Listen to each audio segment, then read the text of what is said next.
So today we're going to do the handover video on the Chausson Sportline S514. We're going to start on the outside and then we're going to move on to the inside. So firstly, coming over to the passenger side, open up the door. You can see that straight below you've got your fill-up point for your diesel, and further down you've then got the fill-up point for the AdBlue. Your AdBlue has been topped up, and when that needs topping up you'll just get a warning symbol on the dash similar to the low fuel sign, which will indicate that you need to top that up. With the door open as well, you can see that you've got Remis cab blinds fitted to this vehicle. To operate these, all you'll need to do is simply pull back on the plastic and pull up like so. Be mindful not to pull the blind forward, as that will then run out of the track, so keep it pushed back in line with the track, as you can see, and then right to the top, just drop the piece of plastic into position and that will hold the blind in place. You've got blinds on your front windscreen as well. This just simply pulls up and clips in to the top, and you've got the same again on the other side. When you're done with this, simply pull up and again doing the same motion, keeping it pushed back, you can slot it in place. Now, as a rule of thumb with anything in a motorhome, and it definitely goes for this, if it feels like it's being forced, you're probably doing something wrong. So just be mindful about obviously how you are using and interacting with the van. Underneath the bonnet, there's not many things that you need to know. The main things that you need to know is if you're ever jump starting the van, to open up the bonnet you'll need your key, and then all you've got to do is just place that right into the front, just above the Chausson badge, and then turn it to the left and then turn it to the right to then open up the bonnet. Just like that, with the bonnet open, to jump start the van, you've got your negative terminal, which is just located here as indicated by the sticker, and your positive terminal is just located underneath this cap as indicated by the red plus sign on top of the cap. As I say, they're the main things that you need to know, but just to point out a couple more things, you can see that you've got your engine coolant here, along with your power steering fluid and your engine oil, as well as your dipstick. And then right in the corner here, you can see you've got your washer fluid for your front windscreen. Moving round to the side of the vehicle, you can see that this motorhome is fitted with a Thule awning. Now I'll send you a separate video showing you how to use the awning. As you can appreciate, I've only one hand to film this video, so I'll send you a separate video showing you how that awning operates. One thing to bear in mind with the awning, if it is a windy day, you do need to pop the awning back. As you can appreciate, it is like having a big sail on the side of the van. So if it is a windy day and you do get any wind underneath that, it could potentially tear the awning away from the van, damaging your van as well as others. So if it's windy, take it back in. Don't leave it out at night. Now, the awning can be used in rain, but if it does get caught in rain, you will need to, at some point on a dry day, pull that awning out to dry out. You don't want to really be storing it away when it's wet through, as that will just ruin the awning. So just bear that in mind. But as I say, on how to use the awning, I'll send you a separate video showing you how that can be done. So firstly, we've got your gas locker, which I'll open for you now. And with the gas locker door open, you can see that you've got space for a gas bottle. Your regulator is just up at the top there. Now you'll have a pigtail which connects your gas bottle to your regulator, which is just onto here, and that will of course allow you to use your gas and allow it to flow through the vehicle. When you're travelling, please ensure that your gas is turned off at the bottle as indicated by this sticker here, and then of course when you're using the van you can turn that back on at the bottle and then you're good to go. Next up is your habitation door. We'll go into there shortly when we move on to the inside of the vehicle, and you can see you've actually got an awning light as well just above there. Next up are your two fridge vents. Now this is where the fridge pulls all of its air from, so if you can, if it is quite a warm day, try and keep this area under shade, so perhaps take the awning out or turn the van away from the sun, as that will just allow the fridge just to run a little bit more efficiently. If the sun's beating down on this side of the van, it's going to obviously impact the way or the efficiency of how the fridge will run, so just bear that in mind. Now when you're cleaning the vehicle, you're absolutely fine to obviously clean it with a hose pipe. Just be mindful, try not to hold any water directly against these fridge vents, as it could potentially get into the inside of the van. You've also got little clips on these fridge vents as well. If you're wanting fridge vent covers for when you're storing the van, they just connect onto there. Next up, as indicated by the sticker, is your waste drain down point. Now this is your first drain down point that we're coming to. You've got 3 main drain down points in the van. You've got your wastewater, which is here. You've got your fresh water drain down point, and then you've also got your boiler drain down point. Now your boiler drain down point and your fresh water drain down point are located on the inside of the van.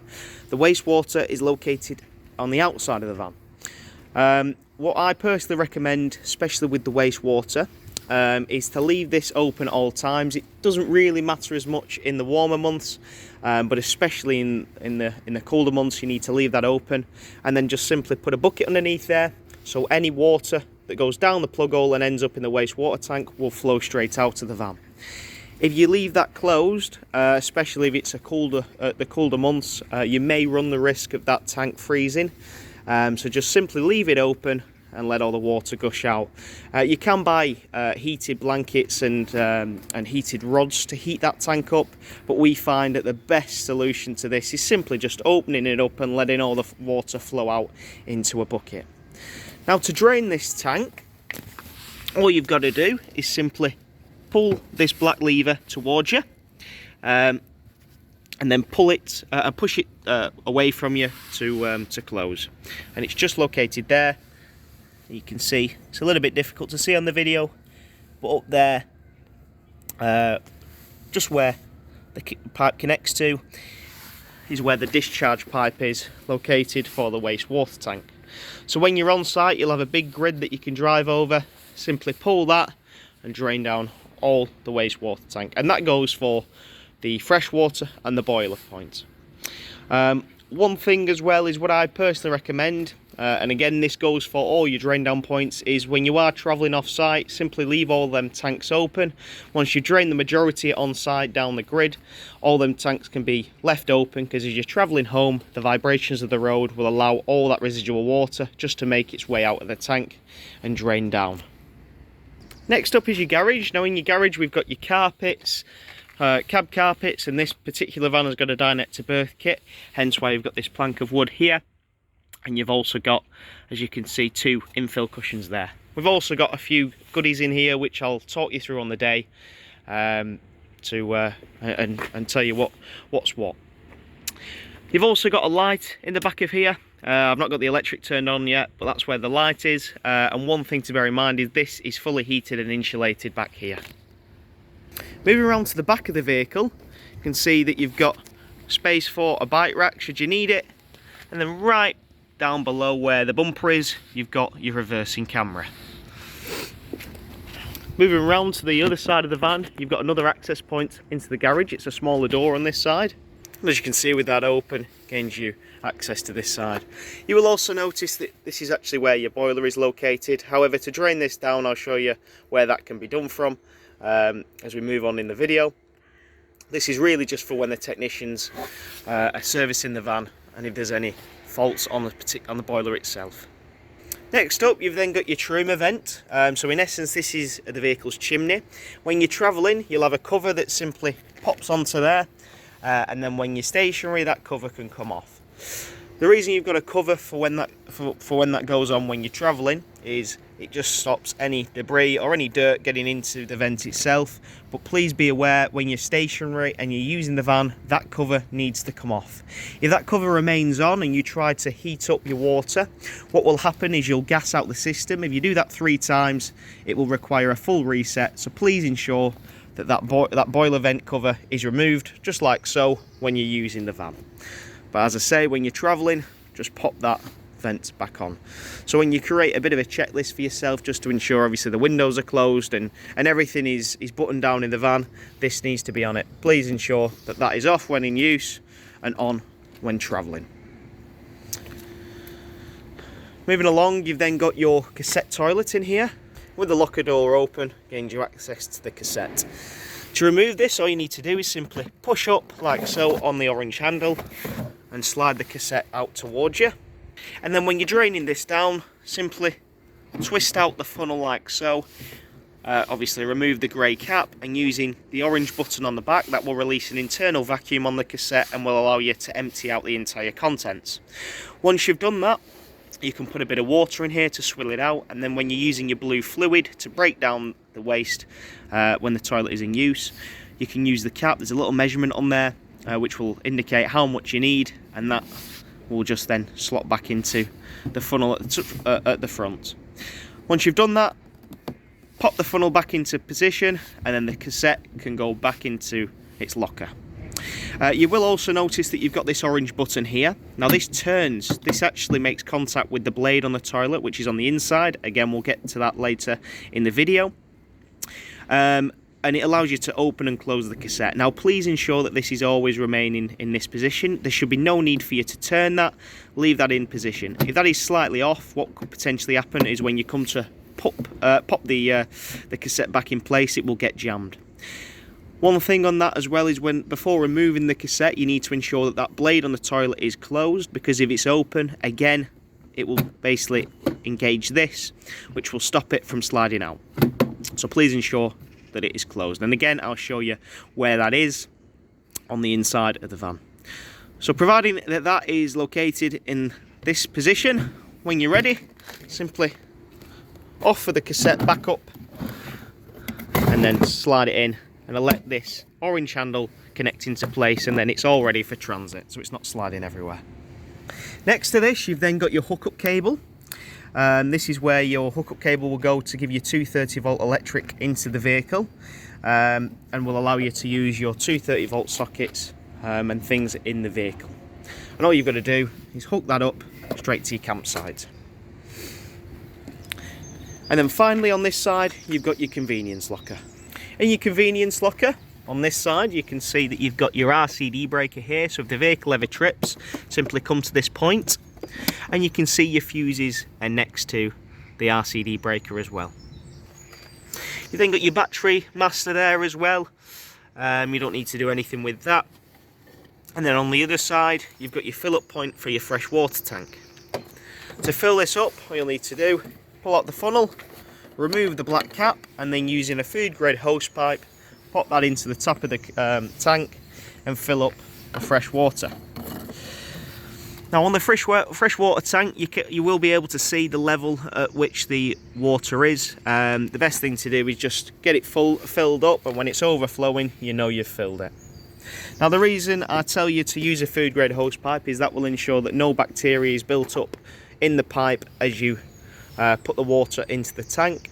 However, I wouldn't recommend drinking out of the fresh water tank, as it is plastic at the end of the day. There's nothing harmful in it, but I personally wouldn't recommend drinking directly out of the taps, because you don't know what potentially could be in the pipe work. You're absolutely fine washing your hands and obviously having a shower, but if you're drinking water, just take bottled water with you. Now if you're wanting to clean this tank out, you can do so by removing this this black cap there, but again, that won't be necessary. Maybe once a year, just to give it a clean out, as all that's going in here is fresh water, and as I say, you won't be drinking out of it. You can also buy purifying tablets for the tank, which will just slot into the top, which will sterilise the tank. Now you've two drain down points linked to the fresh water tank. You've got this one, and then one which is located on the underside of the van. So there's two options. If you're wanting to drain the tank to 20 litres, you do so by using this. Now this is a quick drain down point in essence. This tank holds 120 litres of fresh water. Now the manufacturer recommend when you're travelling with water, only travel with a maximum of 20 litres, which is really to do with payload and weight distribution. With that in mind, if you're wanting to drain down the entire tank to 20 litres, jump on the inside of the van, turn your pump on, and then come out here and simply flick this up, and what that will do is it will pump all the water out to 20 litres.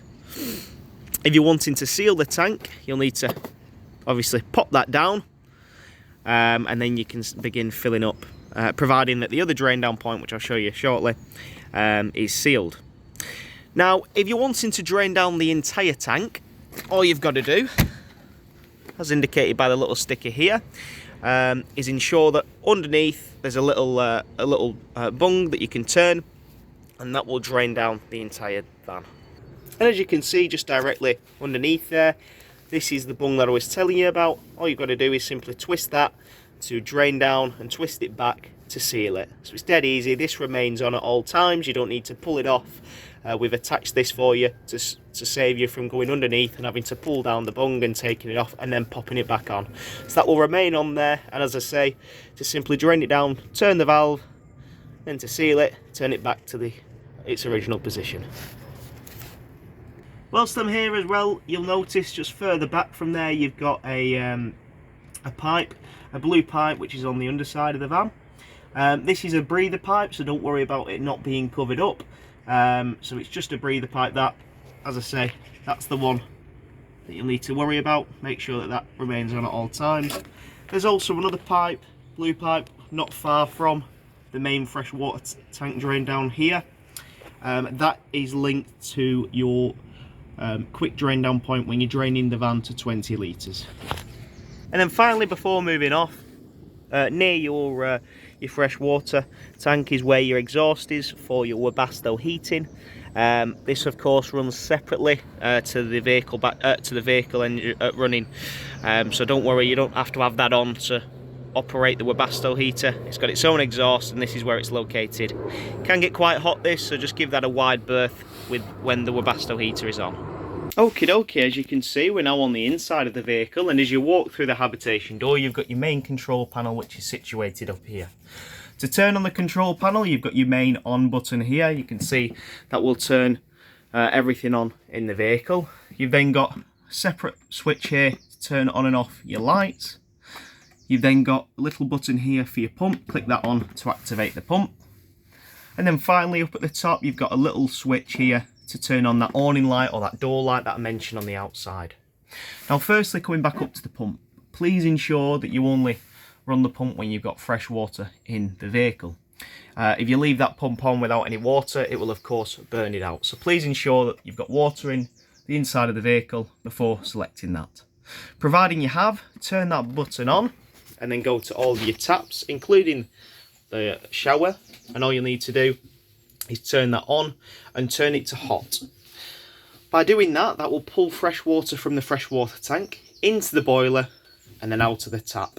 It'll spurt and splutter, and then when it's running steadily, you've primed your system for your hot water. Once you've done that, flick it over to cold and do the same thing. When it's running steadily, you've primed your system. And as I mentioned, you need to do this on all your taps, including your shower. When you're doing it on the boiler, it will take a little bit longer naturally because it's pulling 10 litres of water through the boiler to get up to pressurise and to then purge the system. So just be patient with that. Now once you've primed all your taps, you can actually leave your pump on up here, because on each of your taps you've got a something called a micro switch, which will activate and deactivate the pump whenever you need it. A little bit like when you're at home, when you turn it on and off, the water comes through, so don't worry about that. The only time you'll need to turn that pump off is of course when you run out of water, so just bear that in mind. Now below that, you can see that you've got a button here for your habitation battery level. You can see that we're nearly at 100% here. Next up, you've then got a button for your vehicle battery level. And then you've got a button for your freshwater tank level. Again, we've nothing in at the freshwater at the moment. There's a little indicator here for the wastewater, which will glow amber or red, just to indicate when that is full. Finally, on the panel, you've then got this button here, which will change the brightness of the screen for when you're sleeping in the van at night. Now up at the top, as I mentioned on the outside, this vehicle is fitted with a Webasto diesel heater. The Webasto diesel heater control is located here. To turn it on, simply turn the dial. What I personally recommend is put it on full whack to begin with to get that vehicle up to temperature, and then by using the dial you can then adjust for the temperature. It's dead easy, dead simple. Next to that you can see you've got a little temperature sensor, and as I mentioned, as it's got its own exhaust, you won't need the engine running of course for that to pull through, and it's a smart system, so when your fuel line gets to a critical level, it will just automatically shut off. It won't leave you without any fuel on the campsite or if you're wild camping, so just bear that in mind. Now the heating for this is just purely the vehicle. It's not your water heating, it's just the room temperature. That's all that this will do. your heating for the water is done from your Truma boiler, and I'll show you how that can be done shortly. Okie dokie, so you can see turning around, you've got your lounge area. You've got a really good bit of storage in here, along with a TV bracket and the necessary aerial point should you need it. And then a little bit of storage along the top, along with some USB points. As I mentioned on the outside, the USBs will simply run off the 12-volt leisure battery as they're 12-volt. But in order for your 230-volt plug sockets to work, you will need to, of course, be plugged into electric. You can see that your lounge is here with 2 belted seats. And you've got 2 levels to this table. To swing out the lower level, all you'll need to do is pull down on this knob, and then you can slide out this lower level and slide it round. For when the captain chairs are swiveled, someone can be eating here and someone can sit there and still reach the table. Now, as I mentioned, this vehicle has got a dinette to berth kit. To create that, all you've got to do is remove the leg from down here, and as you can see, the table is hooked into a rail on the side. You've got the same rail which is just below there, so just hook it into there. That table will drop, and this area can then turn into a small bed should you need to. It's dead handy, dead easy if you need it. Now, above the lounge area, you've got again a bit of storage in there. And then you've got your grill, which is just located directly above your 2 passenger seats. You can see that you've got skylights throughout the van. You've got one here and also one right at the back. Please ensure that these are all closed when travelling. To open this, that's simply on a winder. Pop this out and then you can just begin winding it. On all of your skylights as well, you've got blackout blinds and fly screens. And the same again goes for your windows on the side. You've got blackout blinds and then fly screens that just drop from above.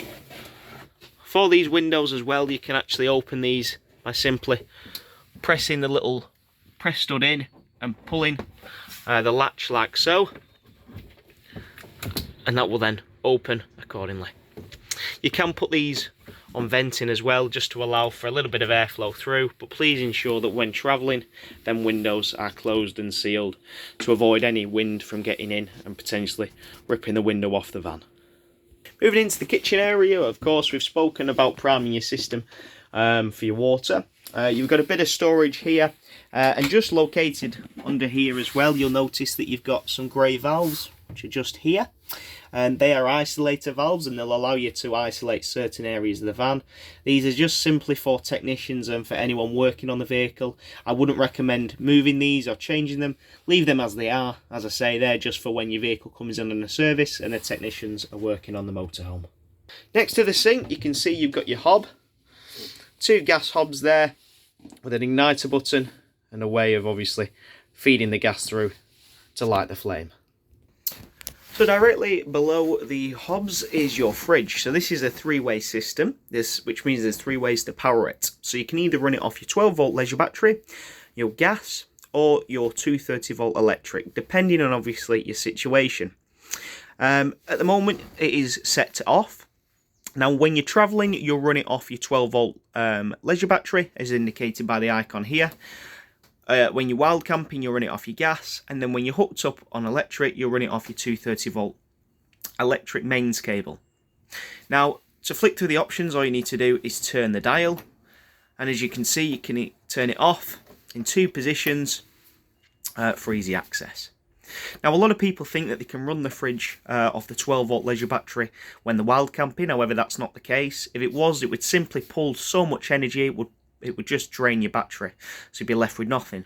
So the fridge will only work off your gas when you're off your 12-volt leisure battery, when you're travelling, because this vehicle has got a built-in alternator fitted, which will send charge from the vehicle battery, sending it through the alternator into the leisure battery, powering up the fridge. So when you're wild camping, it's strictly gas, and when you're travelling, it's 12 volt. As I say, it's in the off position at the moment. If you are running it off gas, you'll need to hold your igniter button in.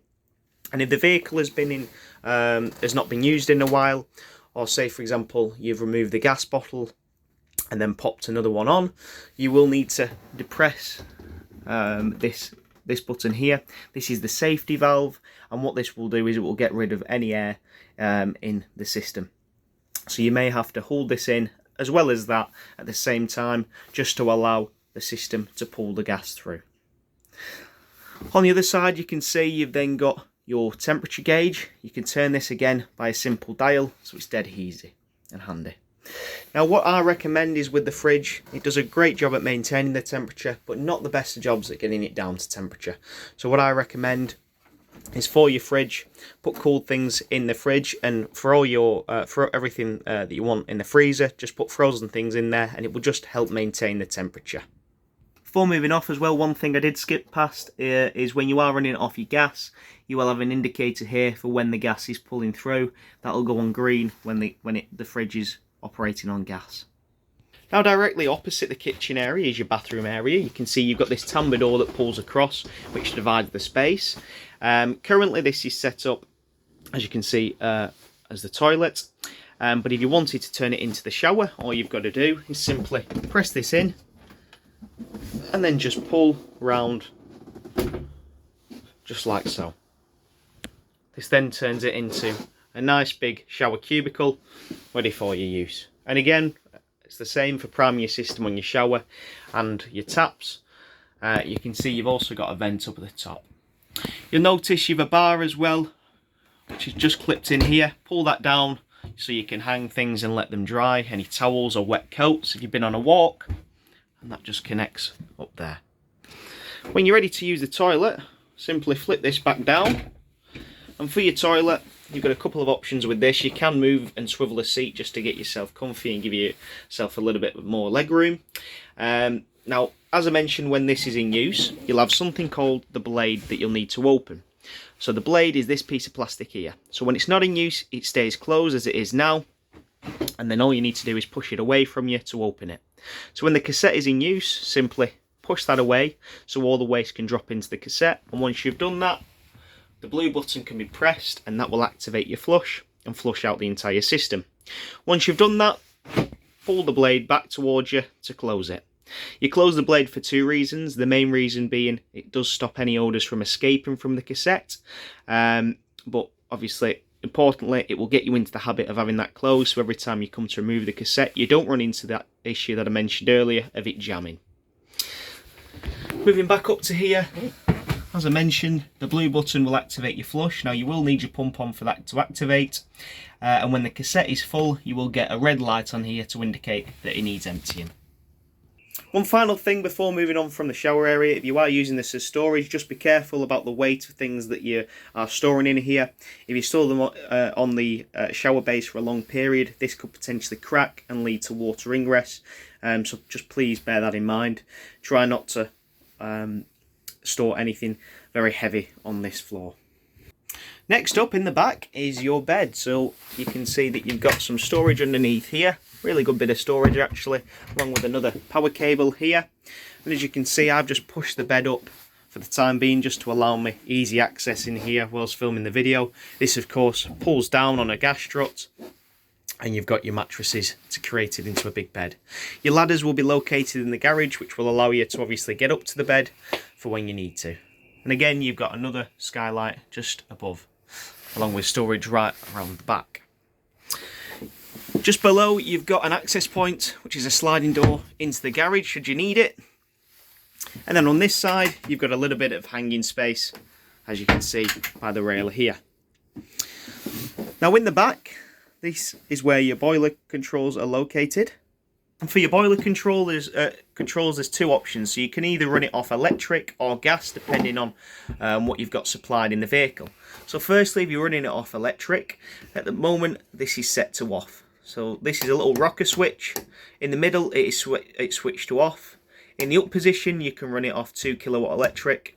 And in the down position, you can run it off 3 kilowatt electric, depending on, of course, what you're supplied with on the campsite. Certain campsites might limit you to a certain amount of electric, so you might just have to bear that in mind. And as I say, in the middle, that is off. Now what I personally recommend, before I take you onto your gas, is for your water heating, when you're on site and you're filled up with water and you've pressurised and pulled the water through the boiler, if you then come to here, turn the heating on, and if that's the first thing you do, by the time you've got everything sorted in the van, after about half an hour that water will be nice and warm, ready for you to use. And as I say, if that's the first thing you do, it just means once you've got everything sorted, everything will be ready and nice and warm. Of course, it's not instant hot water, so just bear that in mind. Now, as I mentioned, that is for your electric.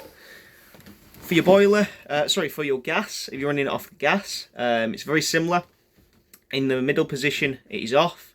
In the up position, you can run it off gas, which will be approximately 50 degrees. And then down position, you can run it off gas on 70 degrees. So depending on the situation, say for example, you're taking a shower, you'll want it on 50 degrees. But then if you're just simply washing up, you'll want it on 70 degrees. And that's how you change through the options. And as I say, in the middle, they are both off.